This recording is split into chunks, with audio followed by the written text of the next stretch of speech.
Bonjour à tous pour un nouveau numéro du Point d'Orge en compagnie de l'indétrônable Maniaco. Évidemment, bonjour à tous. Alors petite émission on va dire un peu différente puisque là ça sera beaucoup plus léger et puis sur un thème qui nous paraît très lointain. Aujourd'hui, c'est les conventions. Donc les conventions du coup en France exclusivement, celles où on se rendait avant une certaine pandémie, tous les ans finalement. Voilà, on ne sait pas si vous vous en souvenez encore, parce que finalement c'est un temps maintenant révolu, mais à une époque ça existait. Ouais.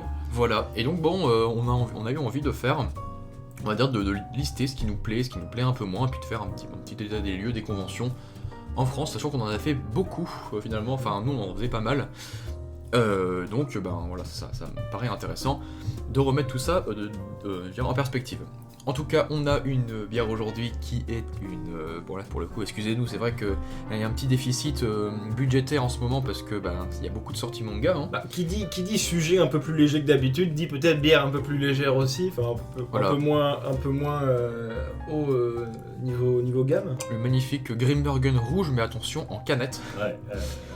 Bon voilà. Pas nous en vouloir. Ouais voilà. On fera mieux la prochaine fois, on se rattrapera. On fait ce qu'on peut. Voilà. Alors mon cher Maniaco, je vais te laisser commencer écoute, par un petit peu me parler de ton état d'esprit concernant les conventions et qu'est-ce que t'en penses finalement. Alors les conventions, on va développer après, mais tout n'est pas blanc ou noir. C'est déjà le confinement et le fait qu'elles se soient toutes fait annuler cette année et l'année dernière fait que ça nous manque de plus en plus et on a envie d'y retourner, et ça nous fait penser que même si c'est finalement très mercantile, qu'on retrouve beaucoup les mêmes choses, notamment dans les grandes conventions, et que voilà, après petit à petit il y en a certaines où on commence à faire des choix parce qu'il y en a beaucoup, donc certaines où on décide d'aller, des plus petites, des plus grandes. La Japan Expo en première qui est une des plus représentatives, mais donc malgré tout ce qu'on peut reprocher aux conventions, c'est vrai que ça fait quand même un lieu où représenter tout ce qui concerne les mangas et la Japanimation et représenter les passionnés, et donc c'est toujours sympa au moins pour ce point là, tu vois, même si on va dire il y a... De toute façon là on peut commencer à parler des points positifs, je pense. Ouais. Pourquoi est-ce que, au final, c'est vrai qu'il y a beaucoup de points négatifs. D'ailleurs, on s'en plaint beaucoup. Souvent des conventions, en fait, on est content d'y aller le matin et puis le soir, on est content de retourner chez nous, souvent. Ouais. Mais alors, du coup, pour moi, on va dire, le point positif des conventions, c'est simplement, enfin, c'est aussi un point négatif, mais finalement, c'est quand même l'ambiance qui est quand même, on se sent quand même toujours plus ou moins bien dans cet espace-là. Comme tu l'as dit, c'est quand même très mercantile, mais finalement, est-ce que, c'est pas aussi ça fait partie du folklore, quoi, du truc, c'est que, ok, à défaut d'être au Japon, on a quand même, parce que faut pas croire, au Japon, c'est, il y a l'aspect mercantile, tu l'as aussi bien en pleine gueule, faut pas croire que là-bas, on te donne tout et rien n'est marketing. Mais c'est vrai que du coup, finalement, être rentré dans cet espace-là qui nous est un petit peu réservé, tu vois. Alors certes, oui, on en parlera après dans les points négatifs, il y a l'aspect grand marché géant, il y a l'aspect tu payes pour rentrer dans un... Enfin, tu payes pour avoir le droit d'acheter des choses, mais quand même, je trouve qu'il y a quand même cette ambiance-là, de retrouver une certaine communauté. Alors certes, on n'est pas tous passionnés de la même manière, comme on l'avait dit dans le point d'orge, sur Atom, c'est vrai que il y a des fans, il y a ceux qui aiment de manière occasionnelle les mangas, qui peuvent y aller comme ça par curiosité, d'autres qui ont une culture manga un petit peu plus poussée, et d'autres qui pour le coup vraiment viennent ici pour faire des rencontres avec les auteurs, avec par exemple certaines personnalités, et justement ça amène au point, mon deuxième point de positif, c'est vraiment la présence sur place d'auteurs et de personnalités, vraiment de personnes qu'on n'aurait pas pu voir en dehors de ces conventions. Et c'est justement pour moi le point positif des petites conventions. Ouais. Là où on retrouve des personnes finalement qu'on ne s'attendait pas à voir. On a par exemple trouvé tous les deux Gilbert Lévy à la Saint-Manga ou Sin-Manga, je sais pas comment on le prononce, en tout cas c'est une petite convention à Saint-Lenoble. Et donc on a vu Gilbert Lévy, donc entre autres un grand comédien de doublage.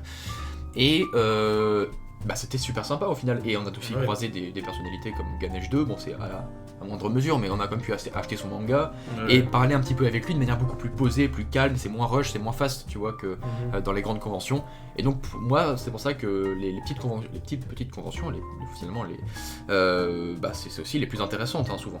Bah, moi j'aime bien tout cet aspect lieu de rencontre, de rencontre avec les autres passionnés, mais oui aussi avec les auteurs et même certains gérants de stands aussi, que ce soit même des éditeurs qui peuvent aussi, on peut aussi avoir des discussions assez intéressantes avec. Et après, ça dépend aussi, donc comme tu dis, dans les petites conventions c'est très bien, parce que on sait que, déjà on voit souvent il y a beaucoup moins de queues, on peut prendre son temps et tout ça, alors que dans les grandes conventions ça dépend. Autant il peut y avoir des méga stars, des mangaka cultes, notamment à la Japan Expo, mais je me souviens même, pour la petite anecdote, on avait pensé naïvement qu'on pourrait voir Yoshitoke Oima, comme ça, on se ramène à son stand et on a la dédicace. En fait, on a débarqué à l'ouverture, il y avait déjà une queue de 3 heures pour parler à Oima. C'est plutôt logique en fait, mais voilà. Ou même Watanabe, le réalisateur qui était là à cette même Japan Expo, on est arrivé au tout début de la journée, dès que ça ouvrait, on a attendu l'ouverture des portes, on faisait la queue. Quand ça a ouvert, on est rentré et toutes les places étaient déjà parties, notamment par... elles avaient déjà été prises par ceux qui avaient pris le billet encore plus cher, qui permettait de rentrer 1 heure avant. Du coup, en fait, c'est vraiment ultra compliqué de rencontrer les plus grands mangaka et les plus grandes stars du milieu.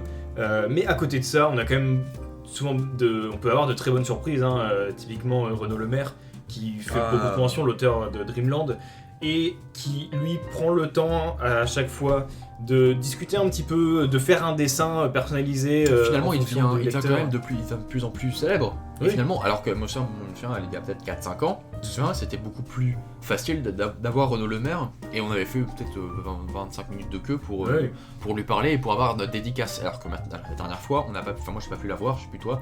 Mais moi j'avais fait la queue. Non, mais après encore. Ah oui, la dernière fois. Ouais, la dernière fois, où vraiment là, il y avait vraiment beaucoup trop de gens. Et donc on s'est dit bon tant pis, mais au moins on a 2 ou 3 dédicaces de Renaud Lemaire. Très intéressant. Après il y a les youtubeurs aussi, mais on a moins de youtubeurs. En fait quand on va les voir c'est plus pour rigoler. Oui voilà, il n'y a pas tant de youtubeurs que ça qui nous intéressent, en tout cas autant que des auteurs.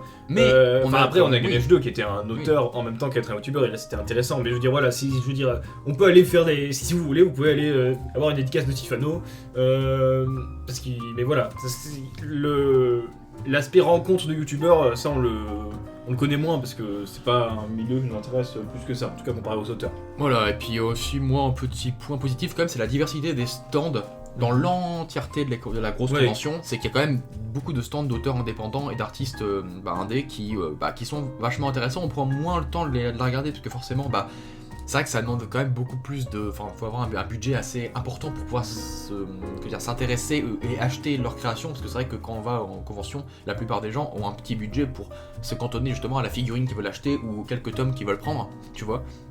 Et donc c'est vrai qu'il faut déjà rester plusieurs jours, je pense, pour avoir le temps de s'intéresser en profondeur aux stands qui nous sont proposés.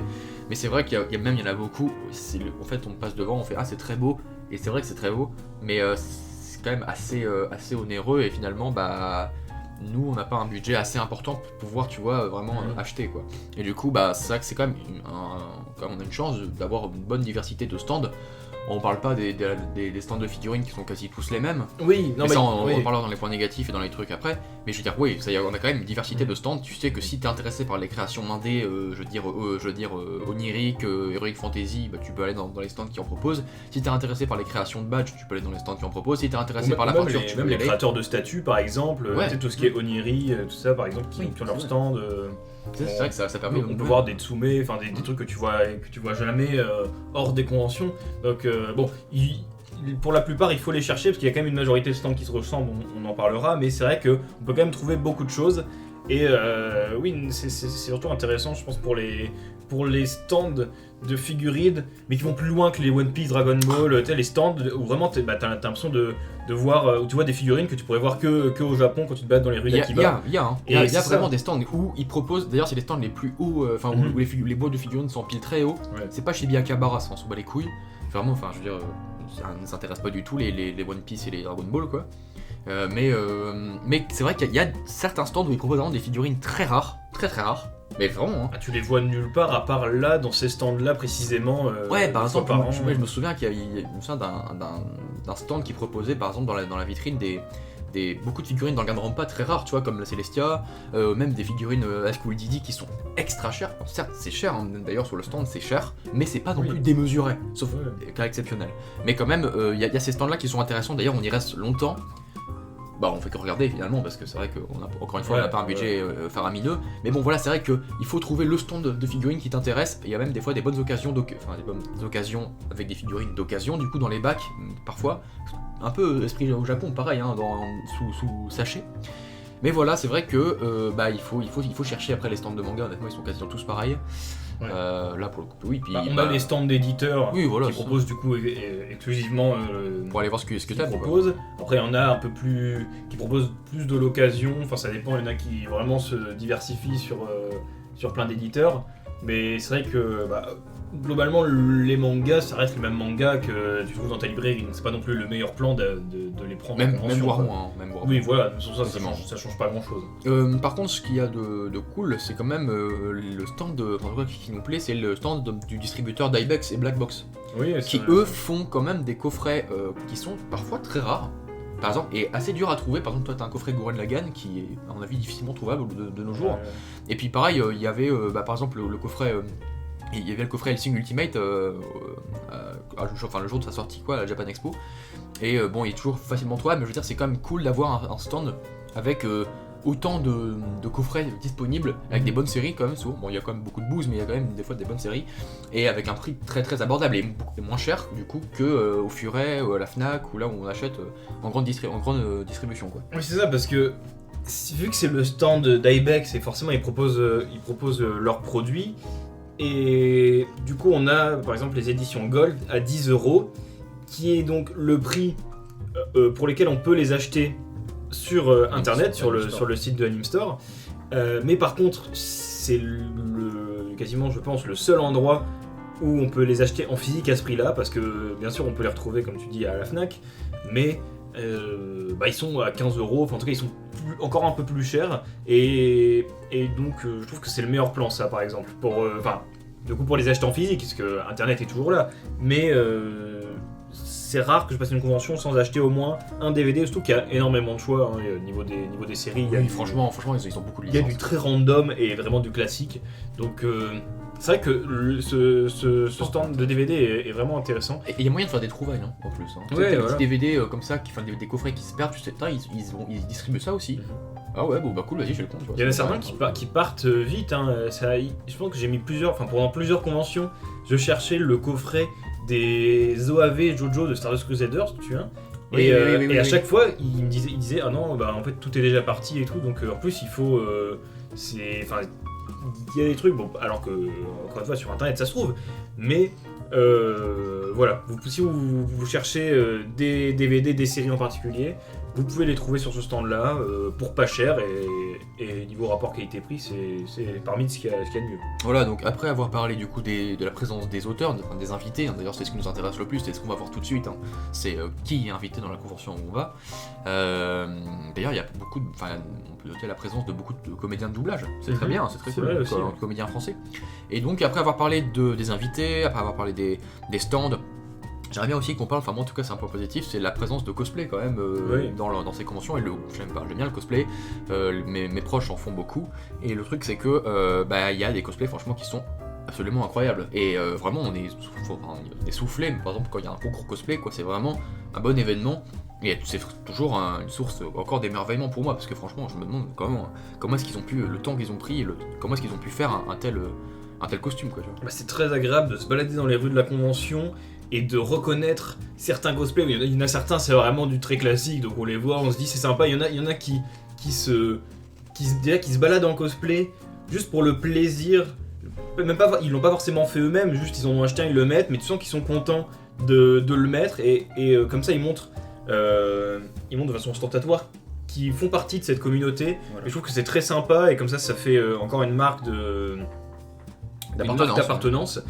Et donc rien que pour ça c'est très cool, mais en plus de reconnaître des cosplays de séries, moi moins représenté, soit parce que c'est moins connu, soit parce que les cosplays sont beaucoup plus complexes à réaliser, et c'est vrai que ça arrive souvent de tomber sur certains qui nous bluffent, et de même demander des photos avec, parce que il y a que là, réellement, où on peut voir autant de cosplayers de haut niveau se balader. Il y en a beaucoup qui font des gros cosplays, et qui viennent du coup les montrer pendant les conventions, justement en se baladant et en prenant des photos avec les gens.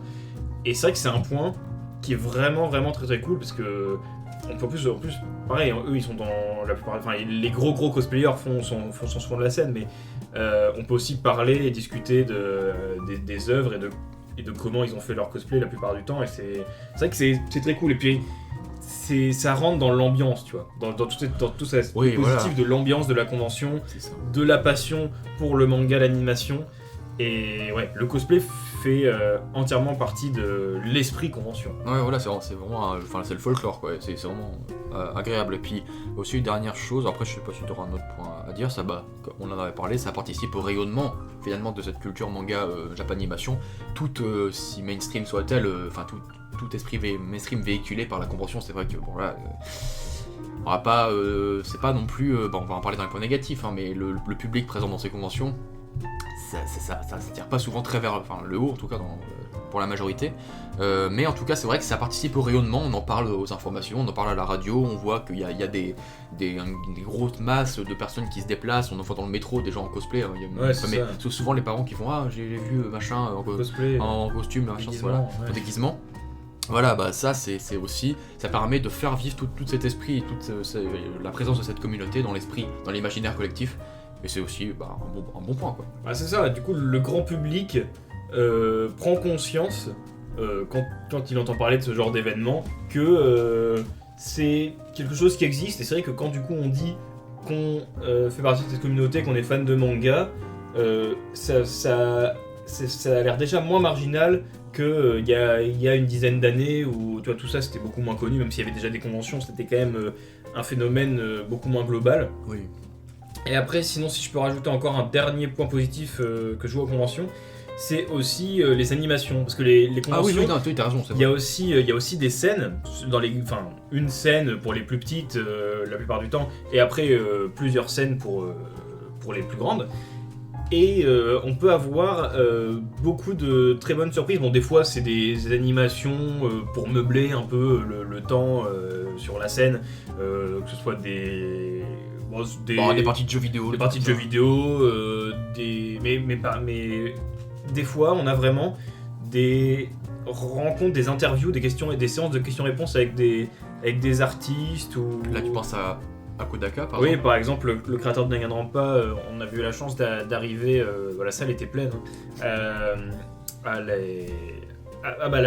c'était à Japan Expo, je sais plus exactement laquelle, mais oui, du coup, Kodaka a été invité, et les gens dans le public pouvaient lui poser des questions fou, sur ça. Danganronpa, sur V3 qu'elle est sortie. Qui allait sortir, c'est ça, c'était vraiment la présentation officielle en France de Danganronpa V3. Oui, et puis même du coup, il disait qu'il prenait conscience avec ça qu'il avait aussi un public à l'étranger, en France notamment, et d'ailleurs on a pu, je ne sais pas si c'est grâce à ça vraiment, mais on a pu avoir une localisation pour le jeu et les sous-titres français, et enfin voilà, rien que pour voir, là c'est souvent pour des personnes avec lesquelles c'est plus difficile de rentrer en contact, d'avoir des dédicaces, alors c'est vraiment des très grands auteurs. Et c'est toujours intéressant, même si on peut pas les rencontrer directement, de les entendre parler, de même de pouvoir poser des questions via les micros qui tournent pour poser des questions directement sur scène. Et c'est des occasions qu'on peut finalement avoir que en convention. Et vraiment, on peut avoir de très bonnes des animations originales qui changent d'habitude. Et puis même ce qui est simple partie de jeux vidéo, tout ça, ça peut permettre aussi de se défouler, de passer des bons moments, même avec... tu vois, quand Marcus fait ça, si tu veux jouer avec Marcus, tu peux, tu vois, c'est sympa. Même globalement, le fait d'avoir une scène, c'est toujours un plus, et ça peut amener vraiment de très bons moments, quoi. Point négatif, maintenant, si tu es d'accord. Bah allons-y.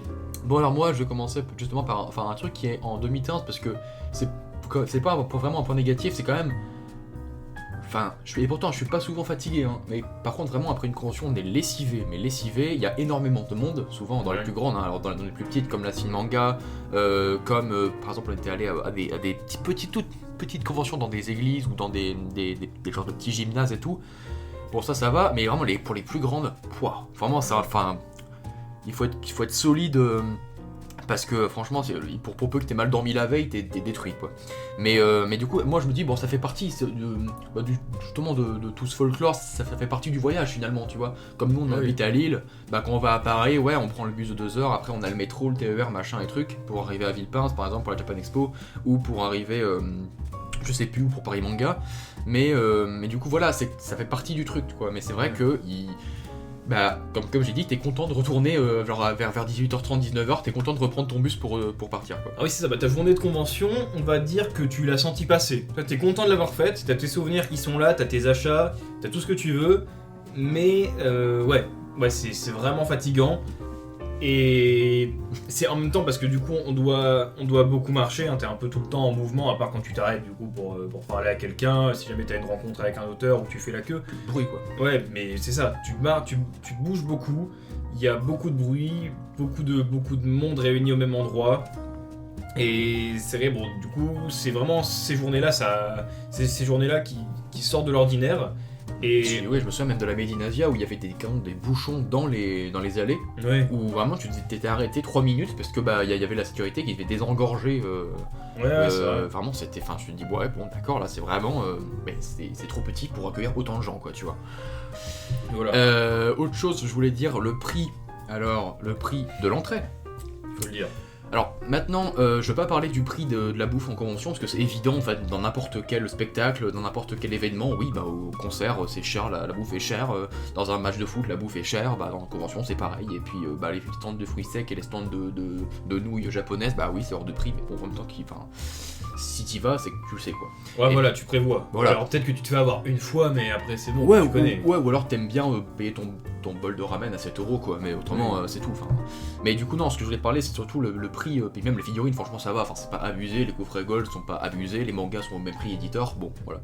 Mais en tout cas c'est le prix de l'entrée. Moi je vais plus à la Japan Expo, j'irai plus, parce que le prix de l'entrée c'est abusé. Mais vraiment, on est passé autour de la vingtaine d'euros au début pour les jours les plus demandés. Et après là vraiment, par exemple nous on y allait le samedi et je crois que maintenant le prix du samedi c'est genre 28, quasiment 30€. Et juste pour entrer quoi. Du coup c'est vrai que du coup c'est plus tout frais parce que c'est une place de concert. Parce que cette année c'est annulé, l'année dernière c'est annulé aussi, donc là ça commence à remonter, la dernière fois on y allait, donc les prix sont plus tout frais dans nos têtes, mais c'est vrai que ça aussi vite, comment dire, ça a pris beaucoup de succès assez rapidement ces dernières années. Ouais, puis ça, et le prix, du coup, ils en ont profité pour ils se sont dit augmenter les forcément, prix. S'il y a autant de gens qui vont, il y en aura au moins encore énormément qui vont être pris à payer plus. Et les gens continuent d'y aller, ils veulent avoir leur Japan Expo, ils continuent. Et oui, c'est ça en fait. Du coup, on a d'y aller parce que il y a beaucoup de choses dans ces très grandes conventions, dans la Japan Expo. Mais est-ce que ça vaut aussi cher que ça? Parce que, encore une fois, il existe des conventions... C'est 30€ le samedi. C'est ça, 30€ le samedi, quoi. Parce qu'il existe des plus petites conventions qui gardent tous les aspects positifs sans faire aussi cher. Je veux dire, quand tu vas dans des conventions où tu payes 5€ ta place dans la salle des fêtes, là... et où mais 30€ c'est l'intégrale de Spiral. Avec 30€ c'est énorme. Et puis même, bon là du coup ça nous touche moins, mais j'ai aussi entendu parler que même au niveau exposant, tu vois, quand t'es un petit artiste, que tu veux prendre ton stand pour vendre tes produits, même forcément ça paraît logique parce que la Japan Expo, il y a beaucoup de gens qui passent sur tout le week-end. Et donc évidemment c'est cher, mais des fois c'est vraiment vraiment cher pour avoir son stand. En plus là il y a eu des dramas même l'année dernière ou même cette année parce que apparemment vu que la convention du coup a été encore annulée, mais ils pouvaient pas rembourser la totalité de ce que des frais engrangés par les exposants, donc il y a eu aussi pas mal de dramas là-dessus, comme quoi il n'y a pas que les visiteurs qui se font enculer. Il y a un peu tout le monde, quoi. Mais bon, voilà, certains arrivent à très bien rentabiliser, j'imagine, qui connaissent rien que le stand de fruits secs, à mon avis, ils doivent bien. Ça fait tellement de conventions qui sont là tout le temps, tu vois. Je suis sûr que eux, à mon avis, ils ont pas trop le problème de payer leur place dans le stand. Ils font un peu partie des meubles. Ouais, c'est vraiment les artistes indés, quoi. Voilà. Mais bah ouais, c'est vrai. Enfin voilà, après c'est vrai que ça va encore augmenter. Mais après, il y a eu pas mal de coups de gueule là-dessus sur l'augmentation des tarifs. Donc à mon avis, ils vont se calmer. Pour les mêmes, finalement, elle change pas du tout au tout. C'est pas en gagnant 10 € que la convention va être beaucoup mieux. Ça va être la même. Tu vas avoir tes mêmes kigurumi sans droit d'auteur dessus. Ah ouais, mais avec les mêmes peluches et tes coussins Monokuma. Tes coussins Google Images fake là. Enfin, ça va pas changer. Ce sera toujours les mêmes. Faut pas payer les magnifiques sacs mystères. Oui, les sacs mystères. À 35 € alors que ça en vaut 10. Quoi, les random katana. Enfin, je veux dire, tous les produits qui étaient déjà là vont continuer à être là. Mais ça, à la limite, voilà, je me dis, il en faut pour tout le monde, tu vois. Oui, mais va pas y avoir de nouveautés qui te fera payer 10 € de plus, tu vois. Ta convention va rester globalement la même. D'ailleurs, je voulais aussi dire que quand même, Japan Expo, je sais pas, je me dis, c'est pas vraiment leur taf de vérifier ça, mais le nombre de bootlegs et de contrefaçons qu'il y a en convention, c'est atterrant, quoi. Ah oui, non, mais clairement. Mais vraiment, je me dis, en fait, limite, ils hébergent des commerçants illégaux, quoi. Et les stands, tu les retrouves à chaque convention. Ah oui, les mêmes à chaque fois, oui, c'est parce qu'ils payent, c'est sûr. Tu sais, ils ont leur business où ils prennent des images, des fanarts sur Google Images et puis ils en font des coussins. Ah non, mais même, voilà, les fanarts volés. Tout ça. Et même, j'avais vu une HQS, du coup, non, c'était pas une HQS, mais c'était le barbe blanche de Partsume, mais j'avais vu genre à 70 balles. J'ai regardé, j'ai fait, non, ça c'est pas une Sume, ça c'est juste immonde, quoi. Vraiment, c'est. Ouais. Alors, ça fait la taille d'une Sume, mais vraiment, c'est un pâté, un blobfish, quoi. Vraiment, c'est dégueulasse. Ouais, et puis même les peluches. Moi, forcément, je pense à Monokuma parce que c'est celui pour moi pour lequel c'est le plus représentatif, mais parce qu'il y avait une vraie différence entre les versions officielles et les fakes. Et les bootlegs, et donc déjà il y a au niveau de la texture, j'avais vu un article qui parlait de comment reconnaître les vrais peluches Monokuma des fausses, mais je veux dire même les yeux ils sont mal placés, enfin je veux dire rien que tu regardes la gueule regardes la gueule de ton perso, il louche, il y a des problèmes, enfin tu vois ça, tu te dis bon. Ouais, c'est dommage. Et voilà. Mais voilà, je me dis après, ils peuvent pas contrôler tous les exposants. Ils payent, ils ont un tarif, ils s'alignent sur le tarif. Voilà. Et ils exposent, quoi. On va dire, mais bon, c'est vrai que. Bon, après, ils le savent très bien. Ils le savent, bien sûr qu'ils le savent, mais c'est juste qu'ils peuvent pas les virer, quoi. Et c'est vrai que c'est dommage, parce qu'il y a beaucoup de gens. Ils doivent rapporter beaucoup d'argent en plus. Parce que tu sais qu'il y a beaucoup de gens qui sont même pas au courant, qu'il y a des contrefaçons, ils savent même pas, ils voient le Monokuma, ils font. Parce que c'est ça, parce qu'on va parler du public en convention après. Mais la plupart des gens, ils le savent pas, ils en ont rien à foutre, ils font ah mais je connais cet animé, ouais c'est trop bien et tout, vas-y j'achète le truc, le coussin, le machin, le kigurumi c'est trop marrant, voilà. On va mettre la pop Groot. Les stands de pop, ça bon là, là, pour le coup c'est pas des fakes, les gens qui achètent des pop, ils savent qu'ils achètent des pop, mais là on peut plus rien faire pour eux. Voilà, ils achètent un peu des bootlegs en fait finalement. Oui, mais même si c'est officiel, c'est quand même un peu qualité bootleg, tu vois. Ouais en gros, bon voilà, on va pas s'étendre sur les pop, mais non mais c'est vrai que le bootleg ça, se c'est un vend. gros point positif, c'est un gros point négatif pardon. Le bootleg se vend, donc ça continue. Et voilà, en fait, tu vois, nous on voit ça, on se dit mais qu'est-ce que c'est que ces stands qui continuent à être là tout le temps, qui vendent des random merch, des pulls, des chaussons, des trucs.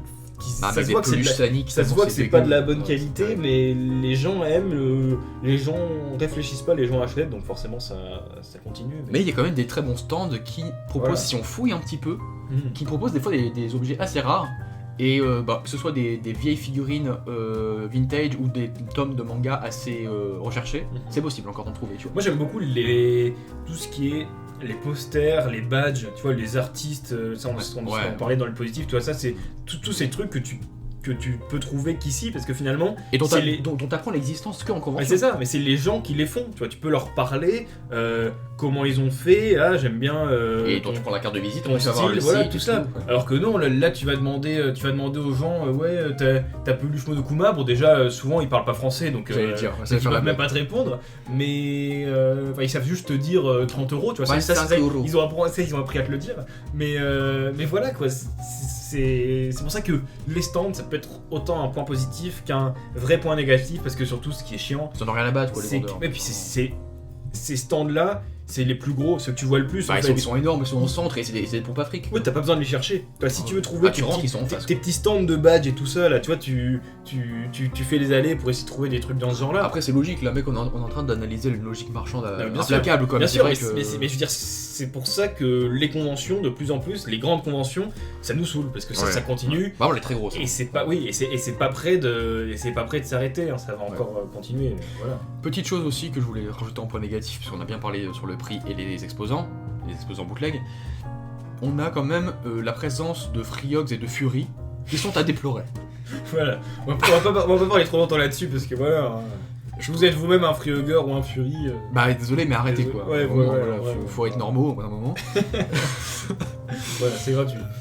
Bon, je sais qu'il y en a qui sont peut-être en panne de sentiments, peut-être en panne qui sont en panne de contact physique, mais c'est gênant et vous êtes pas beau, donc faut arrêter. Voilà. Et puis bon les Fury, c'est pas. Voilà. Ouais, ça reste un peu creepy quand même. On va pas rester trop longtemps parce que c'est quand même subjectif. Mais... Ça reste creepy, mais je préfère encore les grosses peluches de Pikachu et de Winnie au Carrefour, tu vois, que ça. Ouais, voilà, c'est vrai. Surtout que, bon, on va pas parler Fury, on fera peut-être un point d'or sur les Fury. Putain, ça va être salé. Mais en gros, là, on va se faire. Mais non, mais en gros, c'est toujours connoté, enfin, c'est toujours associé à ces images ultra sexualisées des Furies dégueux. Vrai, du coup, genre, je sais qu'il y en a qui sont pas du tout dans ce genre-là, mais c'est sûr qu'à chaque fois que tu les vois, t'as l'impression que c'est toujours. Créer et se faire un fursuit et avoir ces. Ne rigole pas. Je veux dire, il y a certains déguisements, certains costumes de Fury qui sont vraiment très bien faits et c'est vrai que c'est pas facile à faire.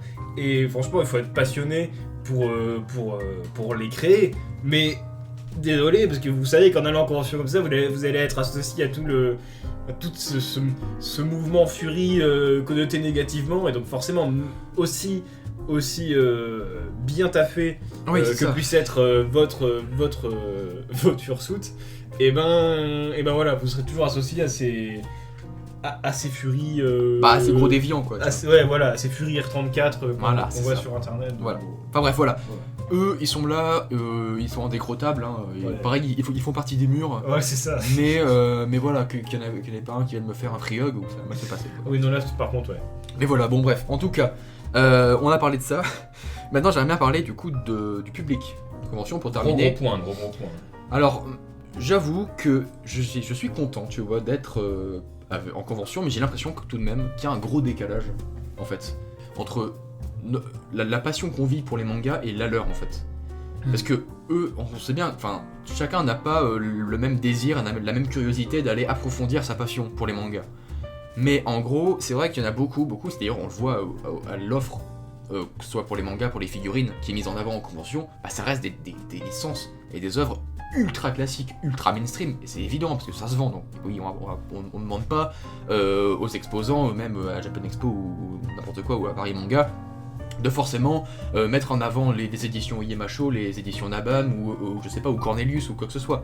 Mais bon, c'est vrai que nous, c'est ce qui nous plaît le plus. Certes, on a des œuvres assez mainstream et assez bien connues, grand public, AAA, dans notre mangatech, mais on tend quand même vers quelque chose de plus exigeant, tu vois. Oui. Et donc forcément, le public là, on se sent un peu en décalage. Et c'est vrai, enfin, du coup, quand on les voit s'extasier devant des figurines de Goku, en fait, on se dit, putain, mais en fait, on a beau avoir la même passion, le même médium, en fait, on n'est pas du tout dans la même longueur d'onde, quoi. Bah c'est ça, mais en fait, on reproche ça aux conventions, parce qu'on est aussi obligé d'en parler, mais c'est un peu le cas de la culture otaku en général, tu vois, ceux qui font le plus vivre ce milieu, et c'est déjà... Merci à eux, d'ailleurs. Rien que le cas quand je dis otaku, même des vrais japonais otaku, tu vois, qui lui a ses œuvres, je veux dire, de niche, qui ont été rendues possibles par l'achat en masse de ces grosses licences mainstream. Et c'est pareil en France, si on a la chance d'avoir les éditions, comme je l'ai dit, les éditions Iemacho par exemple, ou même du Junji Ito ou d'autres auteurs, Yoshihiro Tsuge, ou même du Tezuka en belle édition, c'est grâce justement à l'achat en masse de ces grosses licences, de ces gros pionniers, tu vois. Heureusement que ça a marché, heureusement que ces personnes étaient là à un moment pour pouvoir nous permettre à nous de s'épanouir à fond dans notre passion, tu vois. Bien sûr, on veut pas que les gros blockbusters, les gros shonen classiques disparaissent ou tout ça, c'est juste que là, ils prennent vraiment toute la place en fait. Bien sûr, il en faut pour tout le monde, mais la représentation des licences qu'on trouve se fait surtout par rapport à ce qui se vend, et comme on sait que ce qui se vend, c'est énormément les One Piece, les Naruto, les Demon Slayer, et du coup, bah, le problème c'est qu'on voit que ça, donc... Ça nous intéresse pas du tout. Bien sûr, bah c'est ça, en fait, c'est ça, parce que il y en a qui sont très contents, je veux dire, s'il y avait du Kitaro partout en convention, il y en a plein qui iraient plus, parce qu'ils diraient, mais je connais pas, c'est quoi ça, j'en ai rien à foutre. C'est très triste, mais c'est normal que tous ces gros shonen Neketsu soient surreprésentés, mais c'est vrai que... Non, mais le fait est que t'as aucune valeur ajoutée, toi, à y aller, parce que techniquement, bah, tu vas pas pouvoir trouver des perles rares. En fait, ça se fait par internet, ça se fait par eBay. J'aurais jamais pu trouver mes énormes artbooks Maruo, les Maruographes, en convention. Enfin, c'est impossible, voilà, il faut les acheter sur eBay, parce que c'est tellement exigeant et tellement peu connu que, bah, forcément, en convention, il y a pas tout. Il faut faire des choix, et bah, les exposants, ils veulent vendre, en fait. Donc, bah, qu'est-ce qu'ils se vendent? Bah, les mainstream, quoi, faire les œuvres mainstream. Bah, c'est pour ça, ça a rien d'illogique. On sait que ça changera sûrement jamais. Mais c'est pour ça aussi que on est des fois un peu plus réticent à aller dans certaines conventions, parce que on sait que finalement on va revoir encore et encore les mêmes produits, les mêmes licences, et que du coup ça va pas nous apporter énormément. Alors après, je trouve que c'est très sympa des fois de voir des familles qui vont ensemble en convention, des enfants. Mais moi j'ai commencé les conventions, moi aussi, je suis allé au début du collège, et c'est bien beaucoup. Bien sûr à l'époque j'étais très content de voir mon One Piece, voilà, c'est sûr. Et pour tout ça c'est normal. Quand t'en as qui ont 25 ans, qui font mais pareil, c'est ça, en fait, tu fais beau. Tout ça c'est normal, parce que tu te dis forcément à cet âge-là et à ce moment-là, quand tu débutes vraiment ta passion, c'est logique d'être sur ces grandes licences. Mais le problème c'est qu'en évoluant progressivement dans cette passion, bah, on se rend compte que la convention n'a pas beaucoup plus à nous offrir que tout ça. Alors après, il y a beaucoup de gens qui vont, enfin beaucoup de gens, il y en a quand même pas mal qui vont en convention comme ça pour voir, parce que ouais, j'aime bien, si j'ai vu SNK sur Netflix, c'était bien, vas-y je vais à la Japan Expo, tu vois, mais en vrai c'est pas des fans, donc eux bien sûr, non, voilà, puis c'est ça, ils reconnaissent 2-3 trucs. Puis d'ailleurs il y a beaucoup de trucs qui nous irritent, et c'est pareil en librairie spécialisée, enfin bon ça c'est assez personnel, on va encore me taxer d'élitiste, mais je veux dire, à chaque fois que je vois des gens qui s'extasient parce qu'ils ont reconnu Shingeki no Kyojin, mais en fait, enfin, je sais pas, en fait, genre, je suis triste en fait, tu vois, je me dis putain, mais c'est pareil en convention, tu vois, ils sont là, ah ouais, putain, ça je connais, mec, ça c'est Naruto. Ouais, enfin d'accord, mais enfin, ça c'est vraiment le chapitre 1 de la leçon 1 du paragraphe 1 des mangas, quoi. Ouais, mais c'est pour ça. Et en fait, au bout d'un moment, bah, pareil, quand tu vois des mecs qui sont dans le manga depuis, qui aiment les mangas depuis 20 ans ou 15 ans, et qui sont encore en train de s'extasier devant Goku, bah en fait, enfin je sais pas, je me dis putain c'est tellement dommage de stagner comme ça, il y a tellement de belles choses à découvrir, d'aller soutenir les petits éditeurs qui prennent des vrais choix éditoriaux osés et qui rééditent des titres oubliés et qui ont un vrai potentiel en France. Ça me désole en fait de voir toutes ces figurines Bonne Presto dégueulasses être vendues justement par paquet de 100, tu vois. Bah allez, enfin putain quand même là, il y a des belles choses à découvrir les gars, il faut vraiment s'épanouir au maximum, quoi, tu vois. Voilà, c'est ça. Bah, le problème, c'est pas spécifiquement de s'extasier devant les figurines de Goku, tout ça, parce qu'il y en a beaucoup qui ont commencé le manga par là. Forcément, c'est des œuvres qui ont des places vraiment très importantes pour eux. Ouais, mais moi aussi, le problème, tu vois, j'ai les trucs oui, voilà, mais je veux dire, nous aussi, moi, je suis très content de voir quand des fois t'as des animations One Piece, des grandes choses qui sont faites sur scène ou dans des stands et tout ça, mais il faut pas se limiter à ça en fait. Autrement, bah, je sais pas, ça me semble logique que dans ta progression en tant que passionné dans le médium, bah après tu tendes vers des choses beaucoup plus exigeantes, beaucoup plus historiques, vers des maisons d'édition qui font, elles, un travail de recherche approfondie et qui proposent des œuvres cachées en fait, tu vois. Bah, et ça c'est ça, le truc c'est que pour moi, déjà les gens font ce qu'ils veulent et c'est logique qu'il y en ait plein qui vraiment restent sur leurs œuvres de cœur et qui veulent pas en anéantir et rester dessus. Voilà,